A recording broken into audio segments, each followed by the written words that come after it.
So, exciting times, Kev. You've done your top 10 stadiums.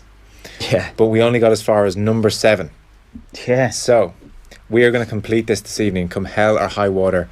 We don't have that much time. We've got enough time. Oh, you're going to have to be concise. You're going to have to hit the key points on each stadium and hit them well. Yeah. So, number 10, Anfield. Number 9, Old Trafford. Number 8, Celtic Park. Number 7, Goodison. Your number 6 stadium, Kev, was Giants Stadium. Giants Stadium, yes.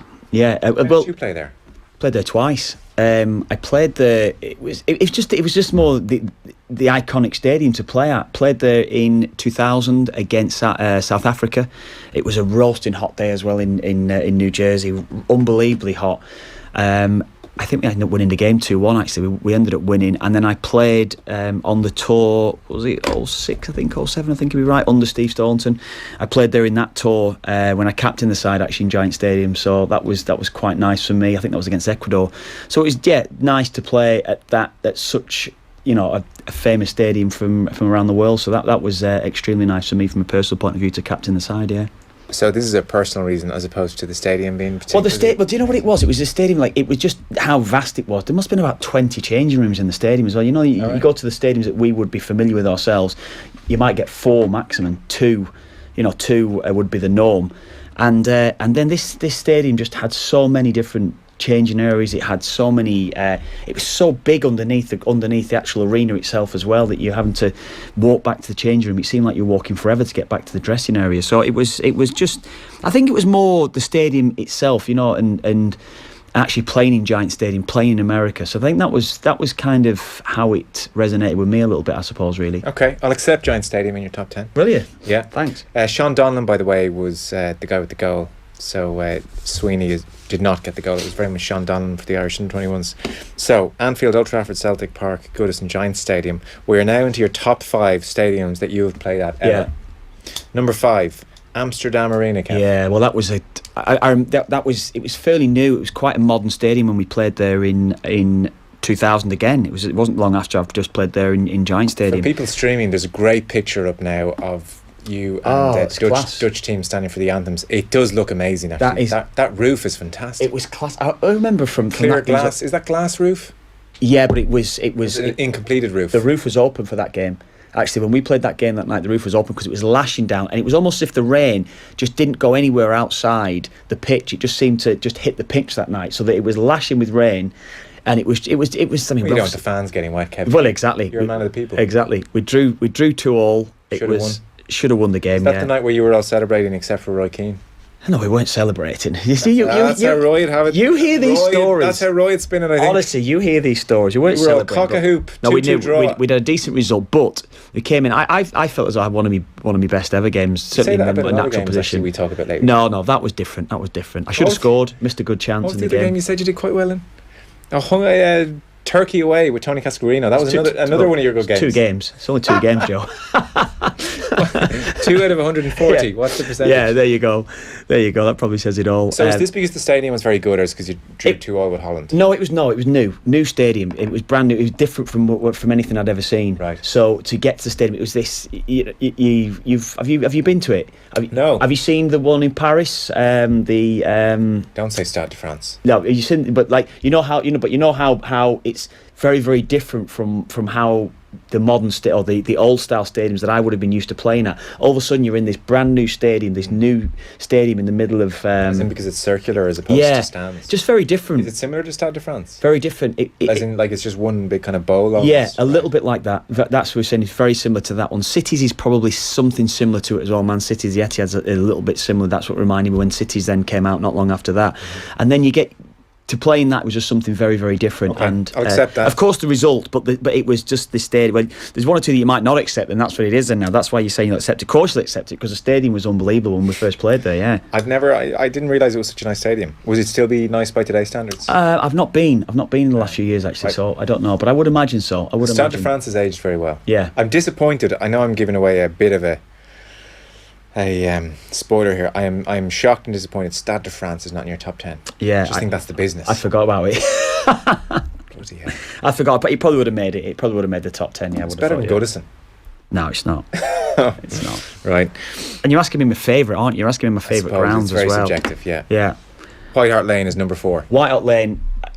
It's the first ground I ever played at. First Premier League ground I played at with under the lights with a crowd. I was at Preston North End, and it was just very special. I actually played against Stephen Carr the night I played there. Actually, Stephen Carr had made his debut, had been out the side for a while and came back in. Is that one of your better games as well? I did okay. I did all right. But like that night, they had Sol Campbell, Teddy Sheringham playing, Darren Anderton. It was a really good side, really good Tottenham side. And again, I was in League One, I think at the time. It was Division 2 as it was at Preston, and to play at a Premier League ground under the lights, as I said, in the cup, it was great. It's certainly very tight ground. Yeah, atmospheric, brilliant. Bit of an old school ground as well. Loved it, and even the camera position was brilliant. You were very on top of the pitch. Like we touched on Anfield and the dressing rooms being cramped, and old school was very much that White way. Hart Lane, a bit old school. Very much so. The commentary position at when you commentate there now with Nathan and the lads, how it was obviously the changing for next season.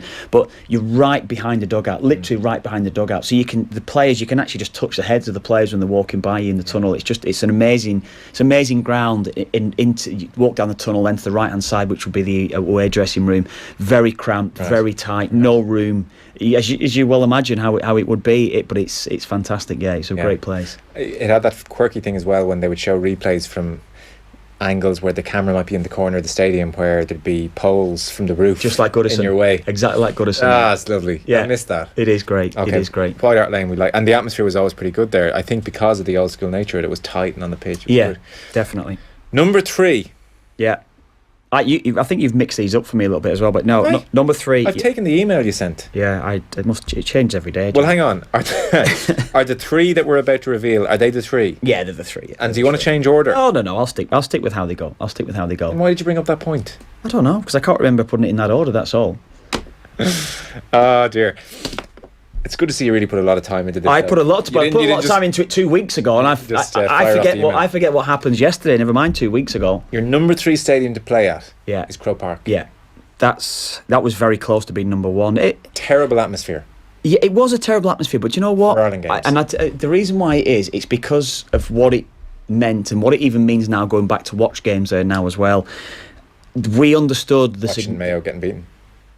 I've seen Mayo win there more often than not, actually, Joe. So is he all right? But I think we understood the significance as a team when we were playing there against Wales in that first game. We understood what it meant. It was great that we actually won the game. Stephen Ireland scored, but we understood what it meant. And certainly, as I said before, we grew up certainly watching All Islands, or certainly I did anyway, in our family, watching All Islands at Croke Park, thinking, look, we used to drive past it when we were going into town at times, and you'd see that stand and that stadium on your left-hand side as you're driving into town. You're thinking, wow, I'd love to play at that stadium. I'd just love to play at that stadium, because you realised what it meant to the people of Ireland as well. So that was very special to play at that ground. And it's certainly, I think it wasn't a great atmosphere, I have to say that. Yeah, I was going to say, well, state of the art in many respects. Like, I think a lot of people have got the stadium tour one way or another on a school tour or somehow. So the dressing rooms are lovely and it's all pristine and modern compared to the old Lansdowne we were in. Going there, But the atmosphere never crankled there for whatever reason. Is it because the pitch was a bit smaller? I think so. I think that's probably what it is. That's quite far away from. Yeah, we had a few good nights. I remember the Italy game where we drew against Italy. Actually, we should have won the match. Sean St Ledger scored later on. I remember that night. It was bouncing really that night. And of course the Wales game again before, it was very special. Met Paul McGinley after that game. So it was quite nice for me as well. So that's another memory from Croker. But yeah, it's just the whole significance. Paul McGinley. Yeah, it's not exactly. Come on. Bloody hell. It's not exactly Brad Pitt or something. If you love your sport, then that's because you're talking to him every week. I'd never met Paul McGinley before. Fair enough, sorry, okay. Honestly, you're such a snob, you now. Honest to God, you are. Honest to God, you are a snob. Like, I'm just like, I'm a sport lover, and I'm saying, like, Paul McGinley's playing in Ryder Cups, and it's nice to meet him. No, sure. Honestly, I can't believe you're actually dismissing Paul McGinley out of hand. I'm not dismissing him. I'm not, absolutely not. Okay, Croke Park. Yeah, that's interesting, because I wouldn't have thought you'd have fond memories, but you're having it up there. No, it was. We had great memories of playing that. I got my 100th cap in Croke Park as well. I've got a picture on my phone here now. You probably see it. That's my daughter there at Croke Park. Is that right? That's my 2 daughters. That's Elsie and Isla there. Took them onto the pitch after I got my 100th cap, and I can't see that on camera there. I suppose it doesn't sound great on radio, but so that's what I have on the phone. So that's from Croke. Lovely. Yeah, I'll accept that then. That's right up there. I would never have guessed number 2. Well, yeah. Again, it was a very different sort of stadium. It's Yokohama, playing in the World Cup, playing in a World Cup final stadium. That was just something. I mean, this stadium was absolutely huge. I think I'm right in saying it held about 80,000. Wow. It was, of course, where the famous World Cup final was from 2002 when Brazil beat Germany. And yeah, we beat Saudi Arabia 3-0 in that stadium. It was that walk in the park game as well. It was, you could take it in a little bit, really. It was very, very. It was a great stadium, great to play at, yes, but it was nice that we had one of the easier internationals, and given it was a World Cup game as well, so that was that was very nice. One of our loveliest days of the World Cup in many respects. Of course, Damien Duff with the little bow to the crowd. Gary Breen goal. Gary Breen, scoring. Almost a moment where, I don't want to speak for you, but it would have seemed that you might have looked at each other and thought, well, whatever happens now, we're getting out of the group, and the Roy Keane thing won't destroy this completely for us. Bit of relief. Do you know what? I think if you tanked out of the group stages, the Roy Keane thing would have just taken over. No, do you know what I was going to say there? I think I genuinely don't recall it being mentioned, but I think that would have been the subconscious thinking. If we had have, that could have been a disastrous result. We've had some bad results over the years. That could have been a bad one. I never felt in any trouble during the game, I have to say that. Yeah. But if it was and we go out, that would have been a disaster. So Yokohama wasn't in any way soulless or too big or anything like that. It had a good atmosphere. It was good. Yeah, it did have a good atmosphere. It's your number 2 stadium here. It did have a good atmosphere. It wasn't full when we played. There was loads of Irish at the game, but it wasn't full because obviously we're playing Saudi Arabia. It would have been great to see that stadium full to the rafters. That would have been great, but it wasn't that way. It wasn't that way. No. So, yeah, okay. Fair enough. It's going to host the World Cup final in the rugby next year. Oh, right. So get a look at it again. Right, yeah. Oh, it is a fabulous stadium. It's a great stadium. It is, yeah. Interesting. Still no Stade de France in this top 10? No. Number 1. Number 1 is the one that you've dismissed out of hand, really. You've kind of mocked me for picking this stadium. But it's my favourite ground. It's the ground that I would have looked at as a boy growing up, and it would have been the one stadium. If you're going to give me one stadium, and to score one goal at the stadium would have been the ultimate for me as a lad growing up. So to play there once and play there many times like I did afterwards, it meant everything. It was Lansdowne Road. It was everything to me as a kid growing up. So it has to be Lansdowne. It was just, we had so many special nights there, so many special days there. And yeah, obviously people on radio can't see the pictures. People, if they're watching it online, when it was full like that, Lansdowne Road. When it was, I think it was Portugal that game. The atmosphere that we would have got for some of the matches, some of the big games there, just absolutely amazing, electric. And the one thing that always sticks in my mind as well, when Stefan Schwartz signed for Sunderland, he was at Sunderland. I think he was actually there when I signed. Actually, Stefan Schwartz said to me, "Do you lads still play at that stadium with the train running under the ground?" And he said, "Yeah, that's the one." But did he like it? No, I don't think he liked it. No. See, incredibly atmospheric, and the train running by is lovely, and to be so close to the city centre is lovely. I ran out there once with mates at about midnight one night. We snuck out onto the pitch, right? Yeah. We couldn't get over how bloody windy it was.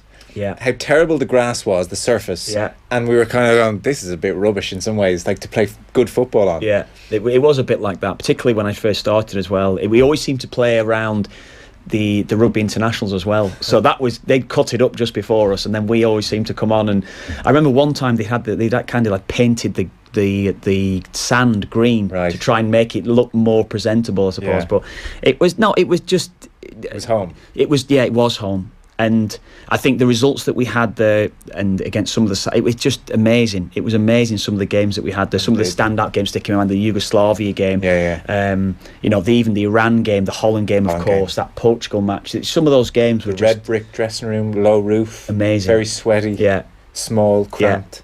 You seem to like small, cramped, dark dressing rooms. I do. I'm more traditional. I'm more old-fashioned. I love the old grounds. I love Goodison. I love White Hart Lane. I love Lansdowne. I do. And I'll name drop another one for you here. Larry Mullins used to come in from now we're talking. Yeah, now so Larry used to come in for the games. I love. Can I not like nothing against him. I'm not allowed to like him. I'll see. I love the man. He's a legend. But do. Larry Mullins is now. Now we're talking. I was delighted to meet him after the game. He shook my hand. Paul McGinley was delighted. But Larry used to come in before games. Larry used to come in quite a lot. So before competitive games? Before competitive into the games, dressing room? Into the dressing room, yeah. And he used to come in, or even after as well. He used to come in after matches as well. If we had decent results, he'd come in. So Mick Byrne, the physio, was quite close with Larry, so Larry'd ring him up. And Mick always used to say to us in the day of matches, Larry and Bono have been on to you, lads. Come on, boys. And lads used to go, yeah, right.